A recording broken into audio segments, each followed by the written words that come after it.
Il n'y a pas longtemps, on a découvert certaines vulnérabilités dans les trottinettes connectées de chez Xiaomi. Il était prouvé qu'un attaquant pouvait contrôler ces trottinettes à environ 100 mètres de portée et carrément modifier le firmware qui est installé dessus. Un petit peu avant ça, on a découvert que sur les trottinettes de Lime ou de Bird, qui sont donc les trottinettes en libre service qu'on peut voir un petit peu partout en France en ce moment, il suffisait pour quelques dizaines d'euros de modifier une petite pièce qui permettait tout simplement de se l'approprier. Chez les véhicules un petit peu plus imposants, c'est la même chose. Il y a quelques années, on a trouvé des vulnérabilités chez Tesla qui permettaient, dans certains cas très précis, de prendre le contrôle d'une voiture à distance et d'effectuer des actions. Plus récemment, il était prouvé qu'on pouvait copier une clé Tesla à distance pour carrément piquer une bagnole. Bref, la question de la sécurité sur les nouveaux moyens de locomotion est une question absolument cruciale, car il n'y a aucun doute que nos véhicules et la mobilité de demain sera connectée et donc qu'il faille garder un œil sur leur protection. Et d'ailleurs, Tesla, pour les citer, a très bien compris cela puisqu'ils ont mis en place un bug bounty en challengeant donc les hackers pour permettre de trouver ces vulnérabilités et éviter à tout prix que le pire ne puisse arriver. Le pire qu'on puisse imaginer étant le premier homicide causé par un hacker, chose qui ne s'est jamais vue encore. Toutes ces actualités m'ont donné vraiment envie de vous parler un petit peu des nouvelles mobilités, des voitures autonomes. Dans cette vidéo, on va aller voir une start-up à Strasbourg, on va aller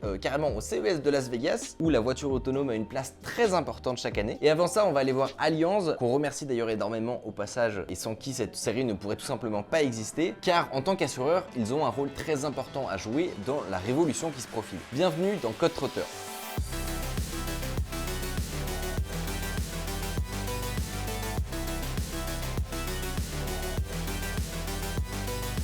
Déjà, la première question qu'on pourrait se poser, c'est quel est le problème, quels sont les problèmes aujourd'hui des mobilités qu'on a à notre disposition. Aujourd'hui, le premier moyen de locomotion, c'est la voiture. Les populations sont de plus en plus urbaines et ça cause un certain nombre de problèmes. D'abord, le trafic, ensuite, la pollution. On passe énormément de temps dans ces transports, ce temps qui nous est précieux. Imaginez le nombre d'heures que vous passez derrière un volant ou dans un métro. Et dernier problème, et pas des moindres, c'est dangereux. Ça se compte en millions de morts chaque année. Si on joue un petit peu au devin et qu'on essaye de prédire ce qui pourrait se passer dans les prochaines années. Déjà, ce qui est sûr, c'est que le futur, c'est l'électrique. Avec la baisse du prix des batteries conjoint à la baisse du prix des panneaux solaires et les enjeux environnementaux auxquels on fait face, il n'y a pas trop de doute à ce niveau-là. Deuxièmement, on peut prédire l'arrivée des véhicules autonomes en nombre. Pourquoi? Parce qu'ils répondent justement à un certain nombre des problèmes que j'ai cités avant. Il faut bien se rendre compte déjà que nous, les humains, on est en réalité très peu efficaces à la conduite. Alors pour des machines avec deux yeux et qui communiquent très mal en sans fil, c'est plutôt pas mal. Mais à l'heure actuelle, à Paris, si toutes les voitures étaient autonomes, il y aurait tout simplement pas de bouchons. Il y a presque plus toutes ces histoires de latence, d'erreurs, surtout si elles sont en capacité de communiquer entre elles. Ce seront des machines qui seront beaucoup plus sûres et qui vont permettre de faire chuter drastiquement le nombre de morts sur les routes, si ce n'est déjà le cas d'ailleurs. Enfin, troisième point, le confort et le temps gagné. Si on pouvait faire nos petites siestes ou alors checker ses mails au lieu d'être derrière un volant, moi perso,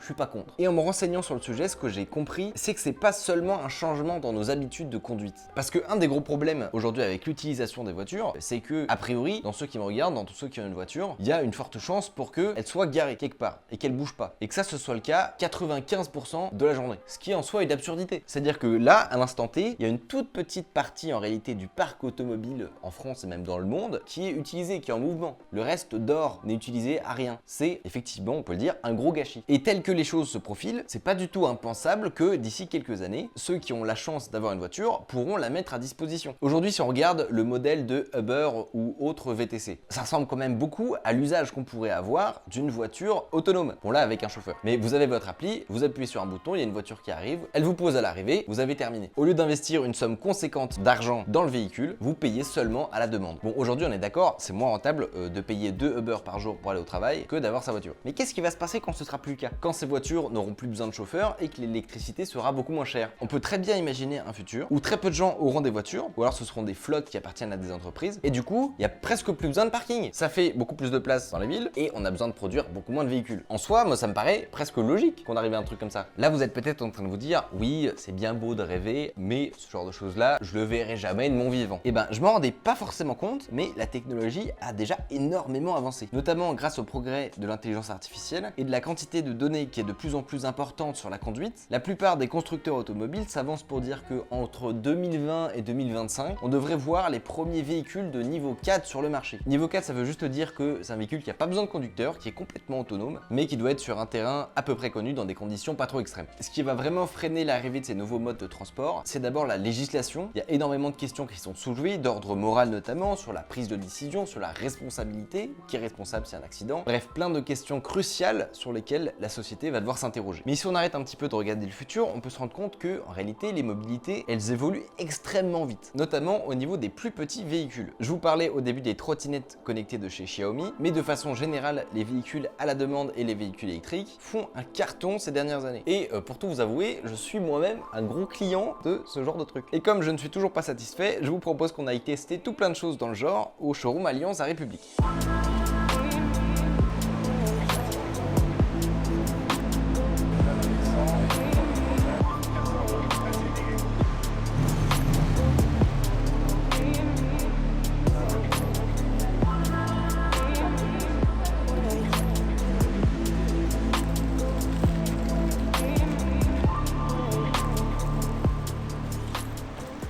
Ces véhicules, ils ont un nom, ça s'appelle les nouveaux véhicules électriques individuels. Souvent, on trouve l'acronyme NVEI. Et donc, ils fleurissent surtout pour ce qu'on appelle de la micromobilité. Les déplacements courts, les gens les utilisent parfois à la place des moyens de transport ou pour compléter les moyens de transport. Tu fais un parcours en métro et après, tu vas à ton bureau sur 1 ou 2 km. Plutôt que de le faire à pied ou en vélo, tu utilises ces véhicules électriques. On voit à quel point ça peut aller vite. C'est-à-dire qu'il y a quelques années, on en voyait encore très peu des véhicules comme ça. Et maintenant, ça devient très courant. Tu sais combien il y en a eu de vendus? Non. L'année dernière, il y en a eu 100 000. Waouh! Ça représentait 170% de croissance par rapport à 2016. Et à mon avis, là, cette année, on va encore franchir, je pense, des records. Tout ça, c'est des choses qui sont apparues extrêmement vite. Et à côté de ça, on peut voir que des technologies qui sont peut-être plus avancées que des simples trottinettes qui peuvent être connectées ou électriques, comme la voiture autonome ou les véhicules autonomes de façon générale, eux, on les voit arriver déjà depuis un certain nombre d'années dans les salons. Ça commence à être très courant d'en voir. Techniquement, il semble que ce soit aussi très avancé. Comment est-ce que tu vois, toi, la façon dont on va se déplacer en ville d'ici 5 ans? Est-ce que ces véhicules-là vont enfin pouvoir rentrer dans les villes et sous quelle forme? D'ici 5 ans, je pense que c'est court pour qu'on en voit. Pourquoi? Parce qu'en fait, quand on parle de véhicules électriques, il y a une vraie diversité. Il y a les navettes électriques qui aujourd'hui sont prêtes. Tu peux en voir en France circuler. Ça, j'y crois plus dans les 5 ans parce que c'est sur des trajectoires, des trajets qui sont bien bordés. Sur les véhicules individuels, je pense qu'il faut encore attendre un petit peu. Pourquoi? Qu'est-ce qui bloque si c'est pas la technologie? Parce que c'est la cohabitation. Tu vois, alors là, on est sur la place de la République, mais c'est le cas dans beaucoup d'autres villes. Tu as des véhicules qui sont plus ou moins âgés, qui ne vont pas être autonomes. Donc cette cohabitation, elle va pas être facile. Et avant de l'entrevoir, il faudra être très sûr des véhicules. Il faut qu'on s'améliore un petit peu dans l'appréhension de l'environnement et aussi dans l'infrastructure. Un véhicule, il n'est pas censé s'arrêter aux frontières, par exemple. Quand tu vas passer de la France à l'Allemagne, il faudra qu'il s'y retrouve. Et surtout, à faire face à toutes les situations, à tous les climats. Et là, la technologie doit encore un peu s'améliorer, même si on le sait aujourd'hui aux États-Unis, dans quelques semaines, tu vas avoir des expérimentations qui vont être faites grandeur réelle sans conducteur, mais là encore sur des portions qui sont assez limitées. Devant nous, beaucoup de challenges, mais en tout cas, c'est sûr, les villes vont changer. Et notre manière de nous déplacer dans les villes vont changer à l'aune des navettes, des véhicules et de ce qu'on appelle la micromobilité aussi.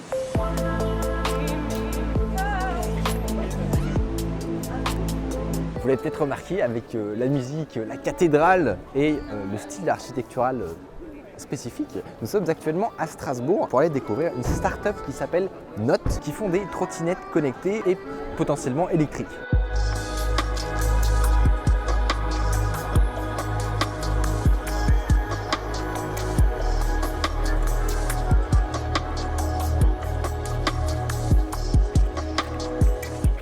Salut Paulina, merci beaucoup de nous recevoir. Tu as donc créé une start-up qui s'appelle Note avec Arthur qu'on va voir juste après. Est-ce que tu peux nous expliquer? Je pense que les gens ont une petite idée de en quoi ça consiste, mais concrètement, qu'est-ce qu'on fait avec ces choses-là? Oui, bon là c'est un gros spoiler. Effectivement, Note développe le système de trottinettes et de trottinettes électriques en libre service pour fournir le service de mobilité du dernier kilomètre pour les villes, mais aussi pour les campus, pour toutes les entreprises qui ont souci de mobilité du dernier kilomètre. Alors qu'est-ce que c'est concrètement le problème du dernier kilomètre? Le problème du dernier kilomètre, c'est un des plus grands problèmes de mobilité urbaine aujourd'hui. Donc c'est le dernier mètre qu'on doit franchir afin d'atteindre le hub de transport ou la destination finale. En fait, les gens ne veulent pas marcher et du coup ils prennent la voiture privée. C'est les 10 minutes un petit peu relou, il faut aller jusqu'au RER. Exactement, c'est ce fameux dernier kilomètre. Et donc si on regarde en moyenne, les gens, ils préfèrent prendre la voiture? Les statistiques disent que c'est à peu près 80% des cas. S'il faut marcher à la base récurrente plus que 10 minutes, alors là on est enclin de prendre la voiture. D'accord. Et c'est pour ça qu'on a commencé à travailler sur une trottinette pour justement trouver un moyen de transport complémentaire et donc d'apporter une brique dans la mobilité urbaine.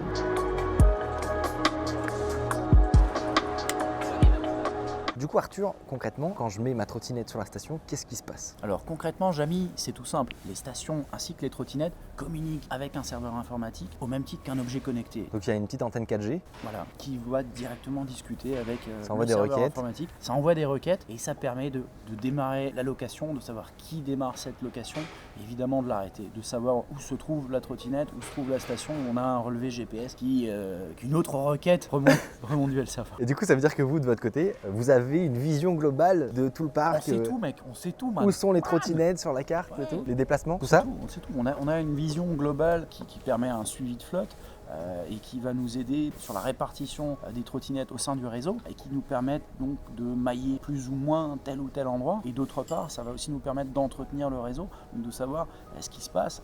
On sait voilà, on a un carnet de santé de chaque trottinette. On sait que Géraldine est à jour avec ses vaccins contre le tétanos. Ses pneus sont gonflés Et c'est bon, elle est partie. Et c'est grâce à cette fameuse remontée d'informations par l'architecture au type objet connecté.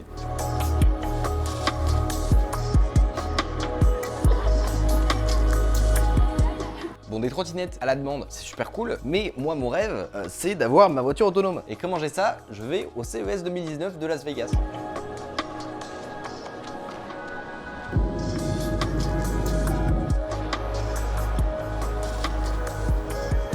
Le CES, c'est le meilleur endroit pour découvrir les dernières avancées de tous les constructeurs automobiles en termes de voitures autonomes. Et c'est là où je pense que c'est intéressant de faire un petit rappel sur comment ça fonctionne. Déjà, à l'heure actuelle, une voiture autonome ne se limite pas à la vue. Elle utilise effectivement des caméras, ou des lidars, qui est un outil qui permet de faire une carte en 3 dimensions de l'environnement en envoyant des rayons lumineux qui ensuite réfléchis permettent de savoir la distance des objets, toi-même tu sais. Et ensuite, un scanner qui, si j'ai bien compris, fait plus ou moins la même chose avec des ondes radio. Je veux pas trop rentrer dans le détail, mais l'intelligence artificielle joue un rôle très important dans la façon dont la voiture appréhende son environnement, effectue des freinages, repère en temps réel tous les autres véhicules qui circulent autour d'elle, les piétons, le code de la route, etc. Et justement, on est tombé sur un stand très intéressant qui est celui de Qualcomm où ils présentaient leur toute nouvelle technologie CV2X. Ce qu'ils expliquent, c'est que ce serait quand même vachement cool que les véhicules puissent discuter entre eux. C'est-à-dire que nous, on peut pas trop le faire avec le conducteur qui est à 50 mètres, de gueuler « Attention, j'arrive !» Alors que les ordinateurs embarqués sur les voitures, ils sont tout à fait capables, en théorie, de faire ça en temps réel avec tous les autres véhicules. Et c'est exactement ça qu'ils proposent. C'est une norme de discussion entre véhicules autonomes ou non.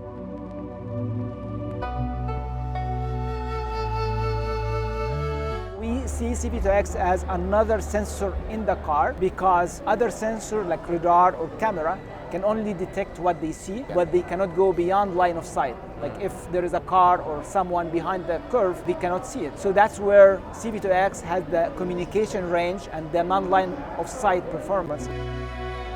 Là vous allez me dire oui mais je suis à la campagne, j'ai pas de 4G, j'ai pas envie du coup de me prendre le camion d'en face. Et vous avez raison. Mais ils n'utilisent pas le réseau justement. En fait, chaque voiture est une antenne 4G ou 5G. 1G quoi. C'est-à-dire que tous les véhicules sont complètement indépendants du réseau téléphonique et vont pouvoir discuter entre eux en pair à pair. Ça pourrait énormément faciliter la façon dont les véhicules discutent entre eux, être beaucoup plus efficace que les humains et expliquer en temps réel aux autres véhicules ce que vous allez faire. Donc voilà, je vous ai fait part un petit peu de mes réflexions sur le futur de la mobilité, les voitures autonomes. Je pense que c'est des sujets vraiment passionnants. J'ai vraiment hâte de voir de quoi le futur sera fait. Je pense qu'à la fois il sera très excitant et à la fois il y a des questions où je pense que c'est bien de pas non plus trop se presser et de réfléchir vraiment à ce qu'on fait. N'hésitez pas surtout à me partager vos commentaires et nous on se dit à très bientôt. C'était Micode, salut.